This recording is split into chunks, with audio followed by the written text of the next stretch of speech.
from Monday, July 13th, 2020. This is the Pro and the Con Show, and I'm your host, Michael James Ott. As always, welcome to the show. Welcome to the show. So, yeah, so I just spent a few days. I went on a short trip and spent a few days with some old friends of mine from college days.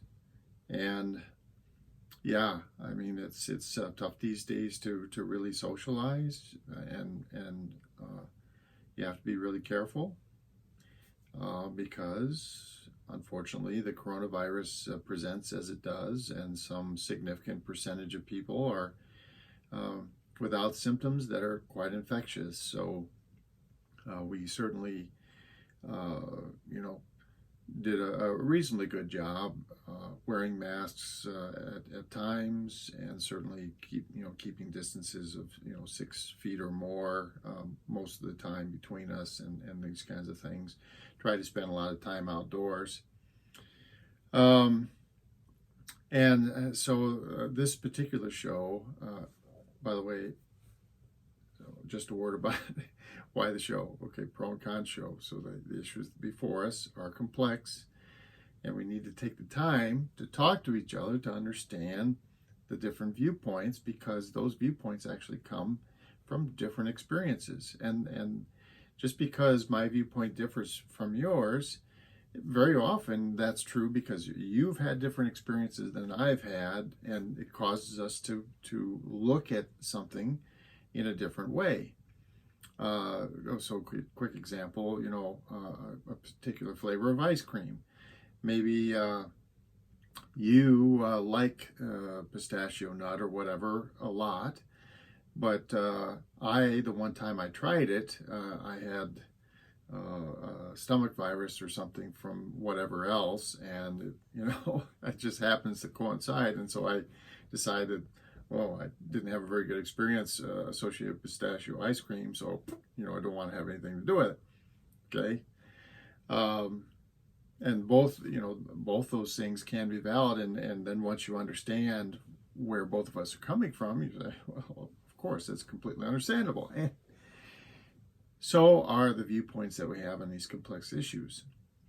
Today's show is specifically for a fellow I met, although I might have met him briefly before, but we had a significant discussion. One of my old college friends and one of his friends, Randy. And so this show is for Randy and other people like Randy. And you'll see why I'm going to be talking about that here in a moment. So the situation is that my longtime college friend and this friend of his, also over a long period of time, of his being a friend, we sat together and we had a few alcoholic beverages at a bar. We sat outside on purpose and tried to keep several feet between us outdoors. Even though it was kind of hot and sunny, and the heat was quite high, we stayed outside because we again wanted to try to offer each other some protection.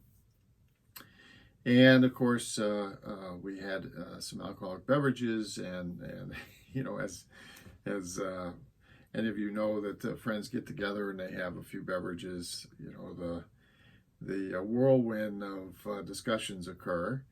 And it's good though. It's back in years ago, we used to call it a Stammtisch. It's a German term it's kind of Stammtisch means a stump for a table. So you just kind of have these informal meetings, and actually it's a great place to kind of talk about different viewpoints and such. And in some ways, Randy and I found out that we were similar. Okay, both of us, relative to other white people, I suppose, especially one of our friends that was with us, we had much less opportunity. And so I guess the executive summary for Randy is he feels great about working very hard to get where he is, and he's a professional, and I don't want to. His privacy is his privacy, and so I don't want to talk about him too much because his privacy is his, and it's absolutely appropriate that he have his privacy.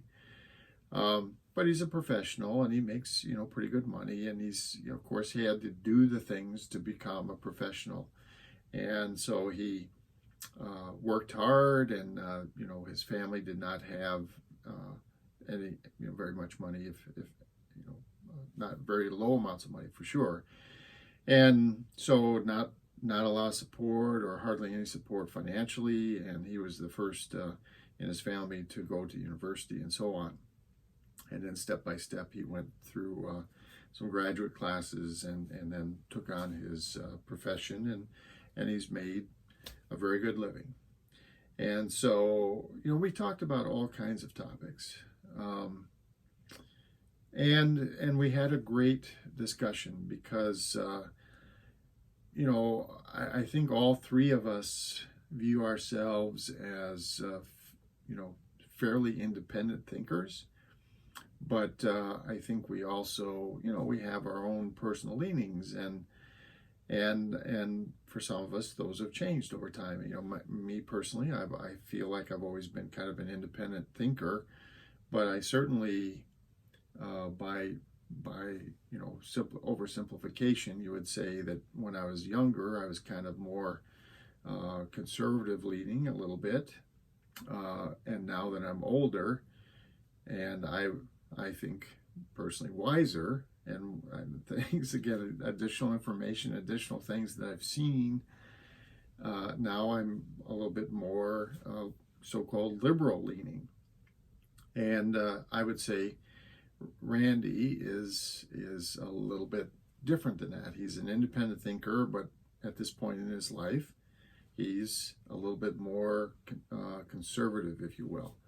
And one of these things that, liberal versus conservative, we talk about these things,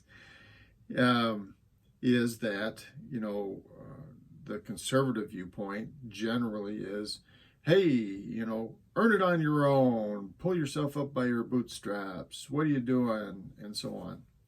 And we did talk about things like a lot of the race issues that are going on, and we talked about those topics some, and again, we're kind of in this friendly environment, and no one wants to get overly aggressive, and by the way, I am not in any way trying to be overly aggressive even at this point. I just want to say a couple more things to Randy and other people that kind of lean toward Randy, and I admit that 20 years ago I kind of would have said the same things that Randy is saying today.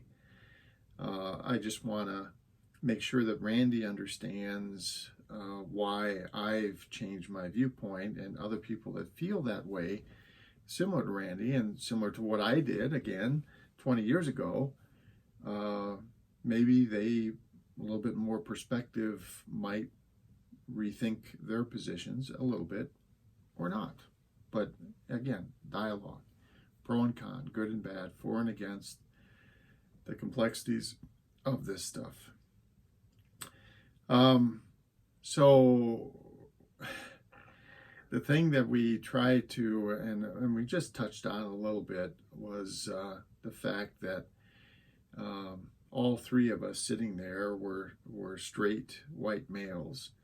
And I've talked in the past about, how, at least in my case, I am quite certain that I received white privilege, if you will. And some people would say, I was a supporter of white supremacy. Of course, I think that that's way too strong. But white privilege, yeah, I wasn't a supporter of it. I just kind of was like a person who got it, if you will. Um, and I didn't pay enough attention to why and so on. And I've talked about that in past shows. Um, and one of the main things that we kind of touched on, but then we backed away from, was the rioting and the looting that was going on during some of these demonstrations over racial injustice. And I sometimes this happens to you as you're having a discussion with someone, then later on you think to yourself, oh, I wish I would have thought about saying this. So right now, people of color are being very aggressive because they're very angry and frustrated. And me now, with my perspective, I would agree that rightly so. And some people would say, well, what right do they have to burn a Target store or topple a statue, or they're destroying property, and this is horrible, horrible, savage behavior. Well, yes and no.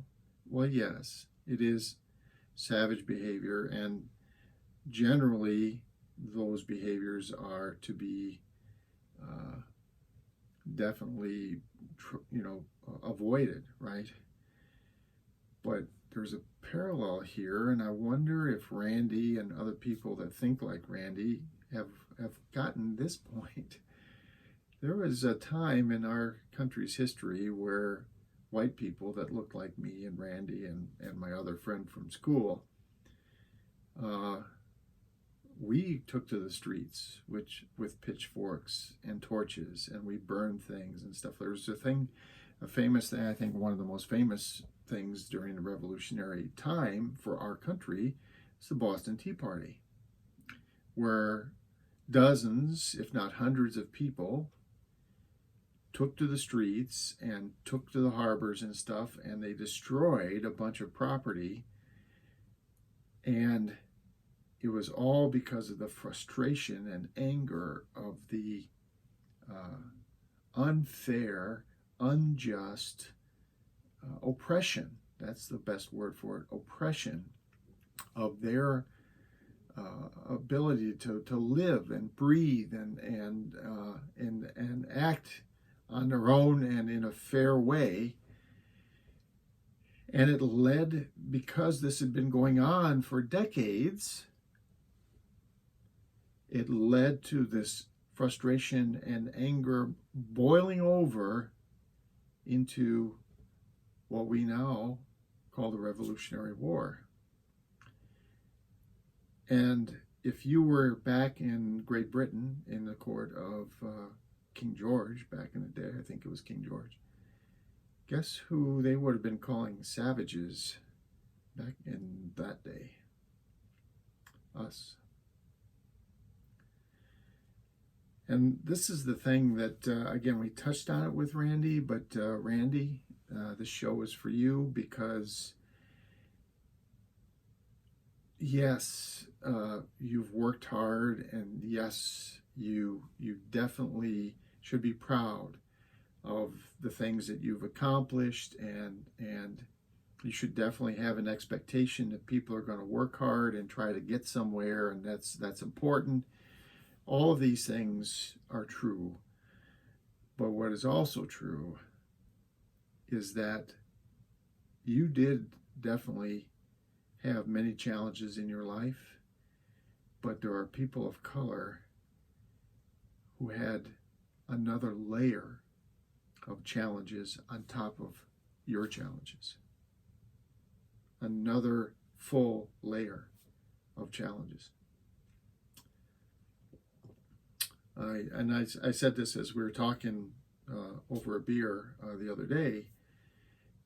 I know I can look back in my family history and talk to my family and stuff like that. We've been here since 1918 or whatever. Nowhere in my history is anyone been lynched by an angry mob. But if you talk to a person of color here in this country and you ask them if there's some history somewhere in their history over the last, decades or maybe even a couple of hundred years, some of these people, their families have been here for, 200 and 300 years. If there's a lynching or something, yes. And in fact, I was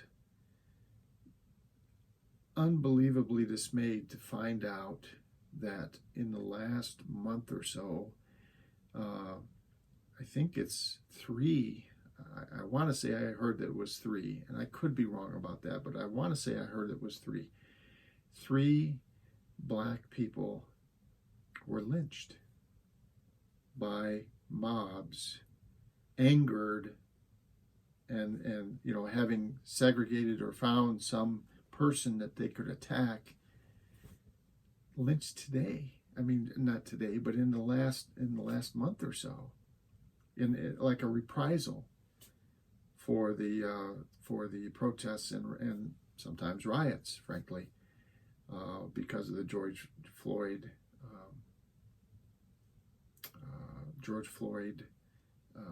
killing. And I don't know Randy and other people like Randy. I would hope that you would step back and at least consider what that would mean if it had happened in your life and in your family history, what it would mean to you. And that additional layer of challenges and how it might have co-opted your ability to get to the promised land, if you will, to get to a place where you and I are fortunate we have done well, in our lives, and we are reasonably wealthy and so on. So the other thing about Randy is he was, and definitely why I got a sense that he was a little bit more on the conservative side than on the liberal side is there's certain comedians like Seth Meyers and John Oliver and so on, and these folks, there's many different people that sometimes talk about things and sometimes they joke about things, but they're not stupid people, and sometimes they have very astute observations. And the one that I wanted to specifically talk about today is John Oliver. And some handful of days ago, as part of his show, he put together a few-minute segment. And Randy and other folks like you, I would beg you to watch it.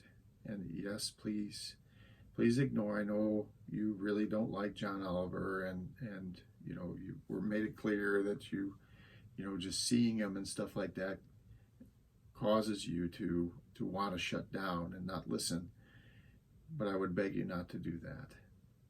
To step away from that immediate warrior stance and listen to this short segment from John Oliver's show that he put on a few days ago. And of course,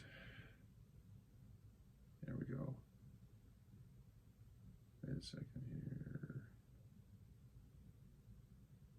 Here it is. Oops, nope, not that one. Not that one. Sorry. I had it all spooled up here, and of course, here it is. This clearly isn't about individual. All right, now I also want to, I don't know who might be watching this video, but there is definitely some very, very strong language in this. And so if you happen to be around someone that might be offended by some very, very strong language, there's some very prolific profanity over a short section of this, then of course, please, tell your children or young people or whoever it is that you're concerned about to step away from watching. And so for Randy and the other Randys out there, I present a few minutes from John Oliver. Isn't about individual officers. It's about a structure built on systemic racism that this country created intentionally and now needs to dismantle intentionally and replace with one that takes into account the needs of the people that it actually serves. And this is going to take sustained pressure and attention over a long period of time from all of us. Black communities have had to be perpetual activists while also routinely being disenfranchised. And it is long past time that the rest of us join to make sure that their voices are heard and acted upon. Because it's going to be far too easy for nothing to meaningfully change here. That is what has always happened before.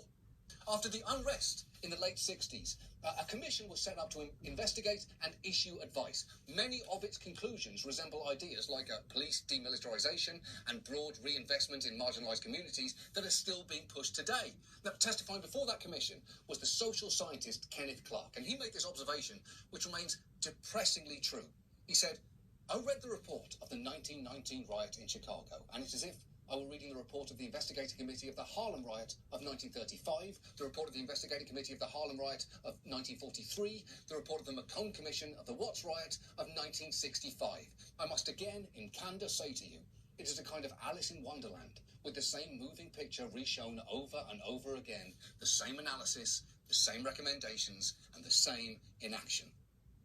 We're in the same shit now that we were in back then. And if you're not directly impacted by it, it is tempting to look for a reason to feel better about the world, to look at some cops kneeling and think, oh, well, we just need more of that. But we need so much more than that. Because ours is a firmly entrenched system in which the roots of white supremacy run deep, and it is critical that we all grab a fucking shovel. To do anything less would be absolutely unforgivable.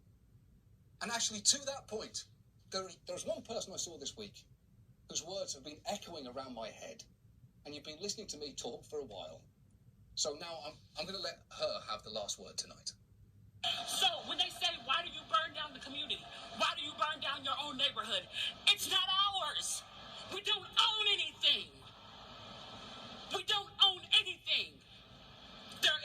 Trevor Noah said it so beautifully last night. There's a social contract that we all have, that if you steal or if I steal, then the person who is the authority comes in and they fix the situation. But the person who fixes the situation is killing us. So the social contract is broken. And if the social contract is broken, why the fuck do I give a shit about burning the fucking Football Hall of Fame, about burning a fucking Target? You broke the contract when you killed us in the streets and didn't give a fuck. You broke the contract when for 400 years we played your game and built your wealth. You broke the contract when we built our wealth again on our own, by our bootstraps in Tulsa, and you dropped bombs on us. When we built it in Rosewood and you came in and you slaughtered us. You broke the contract, so fuck your Target. Fuck your Hall of Fame. As far as I'm concerned, they could burn this bitch to the ground. And it still wouldn't be enough. And they are lucky that what black people are looking for is equality and not revenge. That's our show. Thanks for watching. Good night. And to make sure the parallels are clear here, these are the kinds of things, obviously much different language, that our founding fathers would have said about the King of England back in the 1700s. For the Pro and Con Show, I'm Michael James Ott. Till the next show, bye for now.